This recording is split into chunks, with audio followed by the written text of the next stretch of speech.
Señor. Listo. Bueno, yo les voy a hablar sobre la desigualdad educativa en la primera infancia en Colombia desde el año 2010 hasta 2020. Mi nombre es Juan José Echeverri de Mendoza. Actualmente estoy en quinto semestre de Economía en la Universidad Militar Nueva Granada y pues he hecho la investigación en el Grupo de Estudios sobre Desigualdades Sociales, GESDES. Digamos que cuando hablamos sobre la educación y sobre primera infancia, siempre hay que pensar en crianza. Y siempre que tengamos en mente la palabra crianza, tenemos que tener muy en cuenta lo que son las estimulaciones tempranas. Pues hasta hace 70 años se creía que la inteligencia, que mediante las estipulaciones tempranas, digamos, venía dada como unas dotaciones iniciales en la genética. Hoy en día, la literatura económica, la literatura sobre la psicología del desarrollo, la neurología, nos dicen que son un componente, digamos, mutuo relacionado entre la genética, que son unas dotaciones iniciales, pero también entre la interacción y estimulación con el ambiente. Entonces, tenemos acá que desde los primeros años de vida los sistemas educativos se han considerado un espacio esencial para la formación de habilidades cognitivas, motoras y sensoriales. Digamos que la estimulación mediante técnicas educativas y de aprendizaje permite que nosotros desarrollemos distintos tipos de habilidades o de áreas de desarrollo que son de desarrollo integral para los niños, entre las cuales se encuentra el área cognitiva, el lenguaje de la comunicación, las áreas adaptativas, las psicomotoras y las socioafectivas. Posterior tenemos que los insumos generados durante los primeros años de vida aumentan la productividad y habilidad educativa de los niños. Digamos que eso, pues, como ya lo mencioné, es muy importante porque cuando hablamos de la estimulación temprana, estamos hablando también del desarrollo, de la potenciación del desarrollo cognitivo y físico de los infantes. Por otro lado, hablamos también sobre los niños en condición de vulnerabilidad, que en condiciones de vulnerabilidad presentan dificultades para demostrar sus habilidades y capacidades al ingresar al sistema educativo. Digamos que se tiene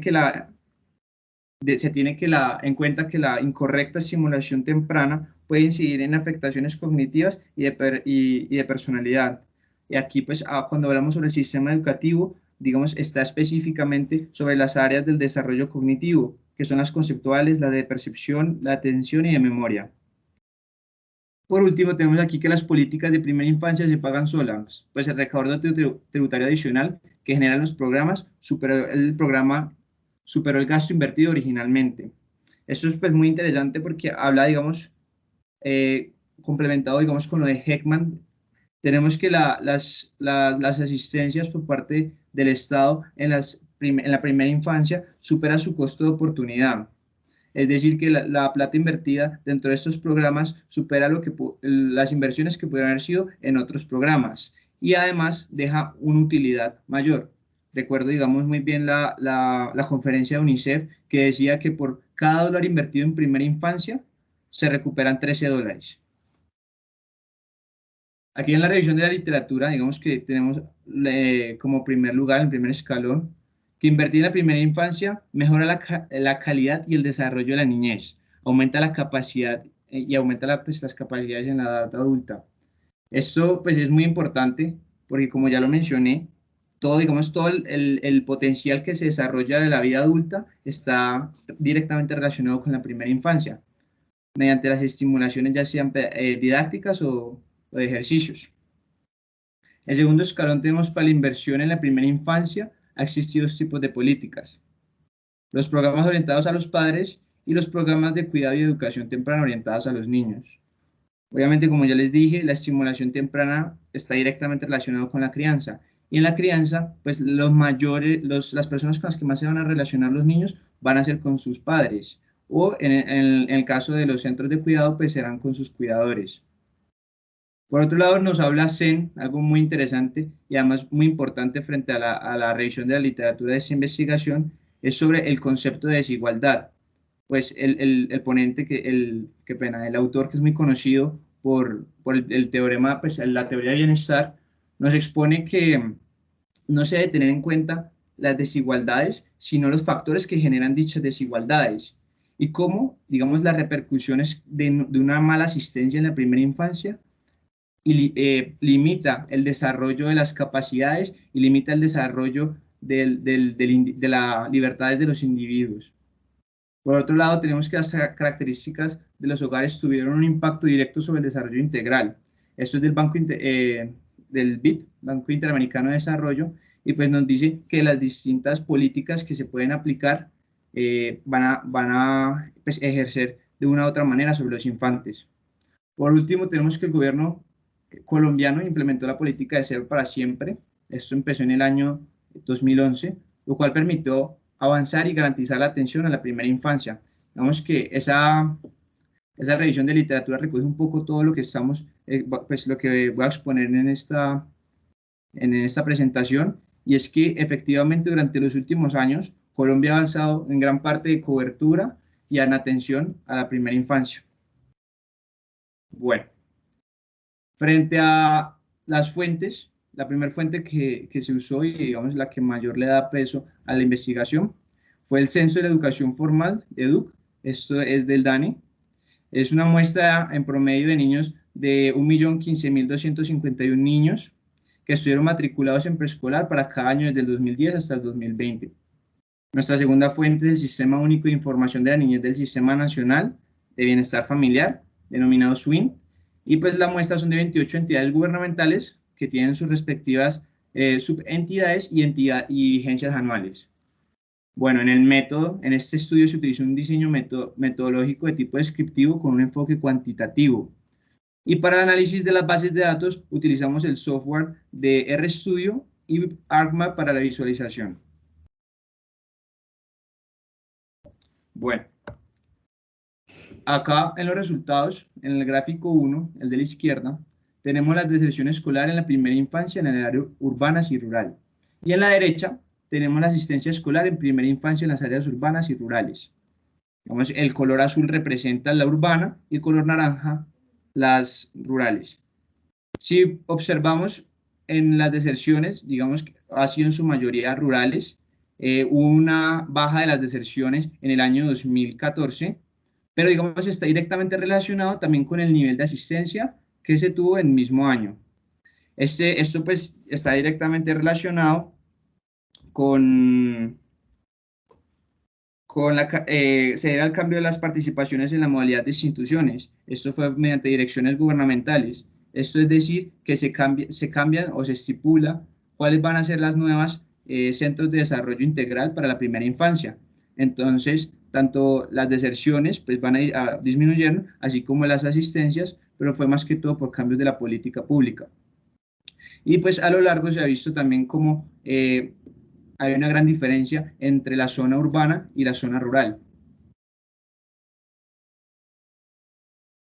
Bueno, en este lado, en el mismo color azul, pues tenemos el sector oficial y en el color naranja el sector no oficial. En el gráfico 3 tenemos la asistencia escolar en primera infancia en los sectores oficiales y no oficiales. Y en el gráfico 4, pues tenemos las deserciones en la primera infancia entre el año 2011 y 2019, dado que no se disponían datos del de 2010 y 2020. Dentro pues como ya les mencioné, frente a las asistencias pues disminuyeron en el 2014, pero además hay algo muy importante que hay que aclarar sobre el sector oficial y no oficial, que como pueden ver, pues es mayor la asistencia en el oficial y asimismo, pues es mayor la deserción en el oficial. Pero es que las personas que están, o los niños, qué pena, que que están en el sector no oficial, gran parte de esta participación es de zonas rurales y en los estratos socioeconómicos más bajos, que se dan pues, en esta modalidad no oficial.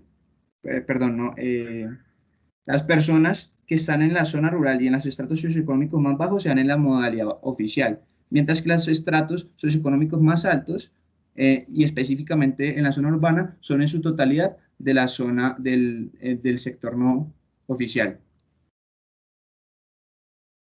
Por último, aquí como resultados 3, a la izquierda tenemos el gráfico 5 que habla sobre el presupuesto nacional para niñas y niños y adolescentes que va desde el 2016 al 2019 y en la derecha pues tenemos el mapa 1 que, que nos ilustra sobre el promedio de la distribución del gasto territorial. Observando el gráfico 5, podemos ver cómo ha habido una evolución del presupuesto nacional para la niñez, que incluso con las mismas bases de datos del SWIN, que se estipula que entre el año 2011 y entre el 2018 se multiplicó casi 10 veces su tamaño, pero no había una disposición de registro en número de datos para las bases públicas, así que solo se ilustró el crecimiento de presupuesto entre los años 2016 y 2019. Y en la derecha tenemos un mapa de calor, el cual visualiza, va desde un tono morado oscuro hasta un amarillo fuerte, mostrando pues los niveles de porcentaje, es de porcentaje promedio de un análisis de un promedio desde 2016 hasta el 2019, mostrando que los departamentos del Valle del Cauca, Antioquia y Bogotá son los departamentos con con los mayores gasto territorial, mientras los departamentos como el Baupés son como los de menor gasto territorial. Bueno, en las conclusiones. Las asistencias escolares en las sedes educativas que brindan preescolar fueron considerablemente menor para el área rural. Vemos que esto ya se notó, se ilustró dentro de las gráficas. Hay una gran diferencia entre el área rural y el área urbana. Y entonces pone a los niños en desventajas durante el desarrollo de sus habilidades cognitivas. Esto debido a que pues, al no tener una participación de la misma manera, se amplían las brechas de desigualdad que van a tener los niños durante su desarrollo y durante la inserción en el sistema educativo. Pues ya sabemos que las habilidades, tanto cognitivas como físicas, se adquieren en la primera infancia. Entonces, como dice Heckman, estos insumos que se adquieren en primera instancia, pues no van a ser los mismos los unos para los otros y va a generar o ampliar ya las brechas existentes entre el área urbana y rural. Lo mismo, pues como otra conclusión a la que llegué fue que el gasto público nacional en la niñez ha aumentado en los últimos años. Digamos que esto se ilustra mucho con lo del SWIN, que como ya dije, pues llegó a multiplicar 10 veces su tamaño, pasando desde 151.312 a 1.477.492 niños. Al mismo tiempo, pues se mantiene una desigualdad en la oferta y en la asistencia a primera infancia entre la área urbana y rural, así como también existe una completa desventaja entre los centros escolares oficiales y no oficiales. Muchas gracias.